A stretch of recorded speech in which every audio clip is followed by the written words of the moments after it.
Halo teman-teman, aku Ratu Felicia dari 12 IPA 4 dan sekarang aku bakalan ngebahas tentang karakteristik makanan internasional. Nah, makanan internasional ini terbagi menjadi dua, yaitu makanan kontinental dan makanan oriental. Apa sih makanan kontinental itu? Nah, makanan kontinental itu adalah makanan atau masakan yang berasal dari negara yang mempunyai dataran luas, seperti Prancis, Inggris, Amerika, Australia, atau negara-negara di Eropa.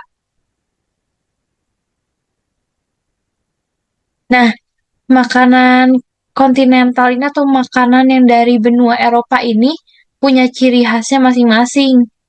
Nah, kita bahas dulu nih dari Eropa Barat. Kalau Eropa Barat nih wilayahnya Prancis, Belgia, Swiss, Belanda, dan Jerman, atau sekitar situnya tuh, makanan atau masakan mereka itu biasanya bumbu yang sering mereka pakai itu adalah merica dan garam.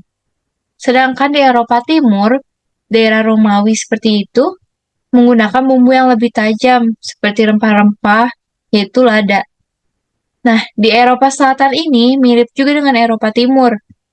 Ya, itu dia kan di Italia nih. Dia tuh umumnya bumbunya juga tajam. Kayak pala, lada, dan kayu manis.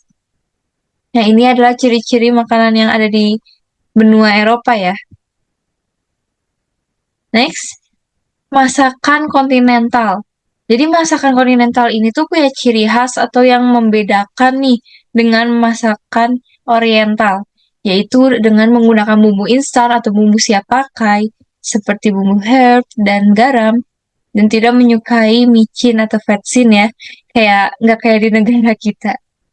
Nah, lalu teknik memasaknya itu simple, singkat, dan cepat. Oleh karena itu, kita juga sering mendengar nih makanan-makanan dari benua Eropa maupun dari benua Amerika itu, makanannya itu disebut dengan junk food atau fast food. Nah, itu tuh berawal dari sini, yaitu teknik memasak yang simple, singkat, dan cepat. Lalu, makanan pokok di sana itu berupa kentang. Kita bisa lihat sendiri ya, dari makanan-makanan di daerah Amerika maupun Eropa itu banyak yang menggunakan kentang. Karena memang makanan pokok mereka itu ya kentang. Lalu, di masakan kontinental ini ada satu hal yang menjadi sangat ciri khas, yaitu adalah dengan adanya susunan hidangan atau susunan menu nih. Di sini kita bisa lihat nih, ada appetizer atau hidangan pembuka, terus ada main course, makanan utama, dan juga ada dessert, makanan penutup. Nah, kita bakalan bahas nih, appetizer itu apa, main course itu apa, dan dessert itu apa. Nah, ini susunan makanan kontinental yang tadi ya, ada appetizer, main course, dan dessert. Nah, yang pertama, appetizer. Appetizer ini fungsinya sendiri itu untuk membangkitkan selera atau nafsu makan ya. Dan oleh karena itu juga, kita bisa lihat juga contoh-contoh di sini nih. Makanan-makanan di sini tuh disajikan dengan rasa yang enak, ringan, menyegarkan. Nah, menyegarkan ini tuh biasanya yang rasanya itu agak asam atau bisa dibilang rasanya itu fresh, seperti kayak salad ini nih. Terus ukurannya kecil dan juga disajikan dengan penampilan menarik nih. Kenapa berukuran kecil? Karena kan kita nggak mungkin ya membuka makanan kita atau sebelum makanan berat itu dengan makanan yang berat juga kan. Nanti kalau kebanyakan porsinya malah udah kenyang duluan. Nah, lanjut nih. Ada yang namanya main course atau menu utama hidangan pokok. Bisa dilihat di sini. Contoh-contoh makanannya itu emang makanan-makanan berat ya. Nah, ukuran dari porsi main course ini sendiri lebih besar dari appetizer tentunya. Karena dia kan emang fungsinya itu lebih ke mengenyangkan dan bernutrisi ya pastinya. Nah, main course ini disajikan lengkap terdiri dari makanan yang perannya itu sebagai sumber karbohidrat, protein, lemak, vitamin, dan mineral. Jadi di sini kita bisa lihat sendiri kalau di main course ini sudah seharusnya makanan beratnya itu penuh dengan nutrisi ya, penuh dengan karbohidrat gitu, yang mengenyangkan. Nah, lalu yang terakhir nih, ada dessert. Nah, seperti yang kita tahu sendiri, kalau dessert itu disajinya tuh di akhir-akhir dan yang manis-manis gitu ya. Nah, dessert ini berfungsi sebagai penutup atau makanan yang menghilangkan kesan hidangan sebelumnya. Kalau kita makan main course yang tadi tuh kan ada steak ya. Nah, steak itu biasanya ada yang disebut dengan aftertaste-nya, yaitu kayak rasa dagingnya atau apapun itu. Nah, biasanya kan masih tertinggal di mulut nih. Nah, dessert ini fungsinya buat menetralkan atau istilahnya tuh untuk menghilangkan aftertaste yang tadi kita rasakan di sticknya itu tuh. Dan ternyata dessert ini terbagi menjadi tiga, yaitu ada hot dessert, cold dessert, dan juga frozen dessert. Sini juga kita bisa lihat sendiri ya contoh-contohnya hot dessert itu yang seperti apa, cold dessert itu yang seperti apa, dan juga frozen dessert itu yang seperti apa. Jadi selama ini kita kan cuma taunya kayak dessert ya udah dessert. Tapi ternyata dessert itu sendiri bisa terbagi menjadi tiga. Nah, kita next lagi ya. Selanjutnya ada makanan oriental. Makanan oriental ini adalah makanan atau masakan yang berasal dari negara kepulauan daerah Asia. Kayak negara kita nih, ada Indonesia kan, China, Jepang, India, Arab, Pakistan, dan negara-negara timur lainnya. Nah, di sini saya mau ngasih salah satu contohnya nih, karakteristik masakan di China. Itu ada dimsum, sapo tahu, bebek packing, dan capcay.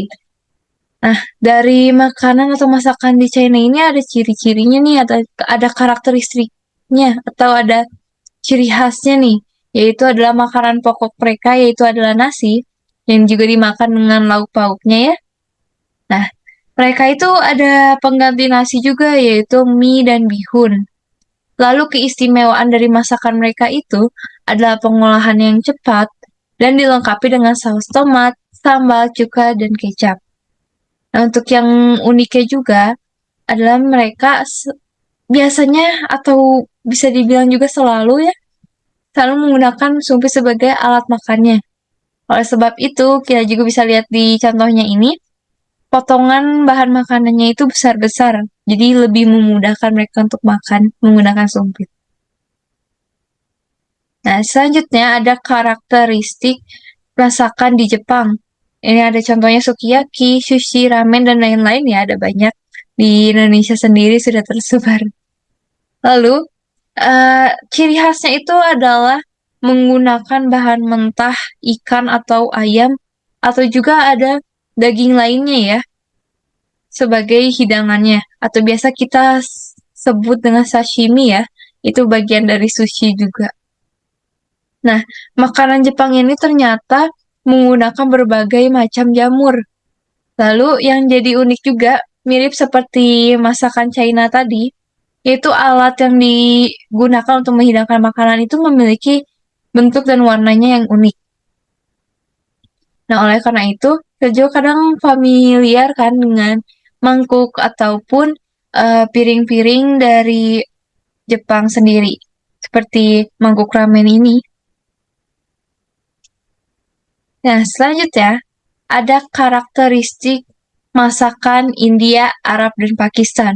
Nah, tiga negara ini tuh punya makanan yang rada-rada mirip nih.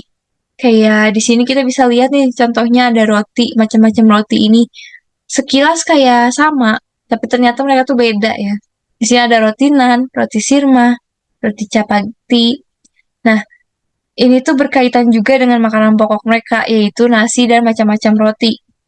Dan roti-roti ini tuh dimakannya bareng dengan gulai atau kari.